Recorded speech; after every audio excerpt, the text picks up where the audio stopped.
Start by asking, how many times does 12 fit into 4?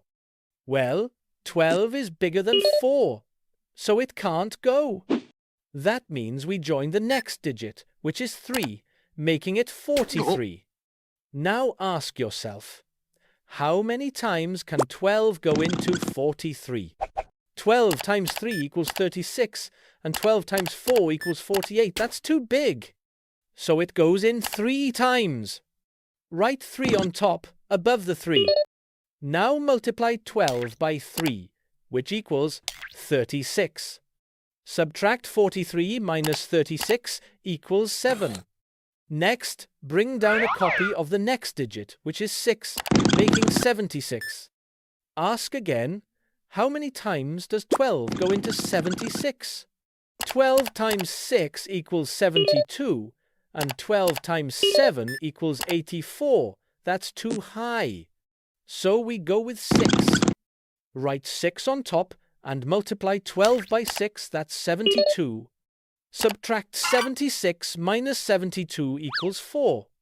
Now bring down a copy of the last digit, which is 8, making 48.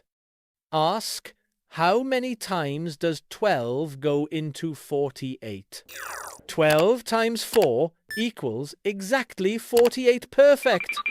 Write 4 on top, multiply 12 by 4 to get 48, and subtract. 48 minus 48 equals 0. And that's it, no remainder left. So our final answer is 364. This one will be easy peasy. Now, let's start with the first 2 digits, 57. Ask, how many times does 24 go into 57? 24 times 2 equals 48, and 24 times 3 equals 72. That's too big.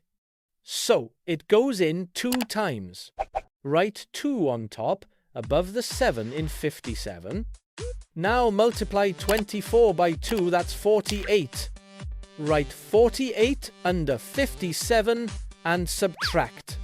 57 minus 48 equals 9. Next, bring down the next digit, which is 9, making 99. Now ask, how many times does 24 go into 99? Let's check. 24 times 4 equals 96. 24 times 5 equals 120. That's too high. So, we'll go with 4 times. Write 4 on top, multiply 24 by 4, that's 96. Write 96 under 99, and subtract. 99 minus 96 equals 3. Now bring down the last digit, which is 6, making 36. Ask, how many times does 24 go into 36? 24 times 1 equals 24, and 24 times 2 equals 48, too big. So, it goes in 1 time. Write 1 on top, multiply 24 by 1, that's 24. Subtract. 36 minus 24 equals 12. Now, 12 is smaller than 24, so we can't divide any further. That means 12 is our remainder. So our final answer is 241 with a remainder of 12.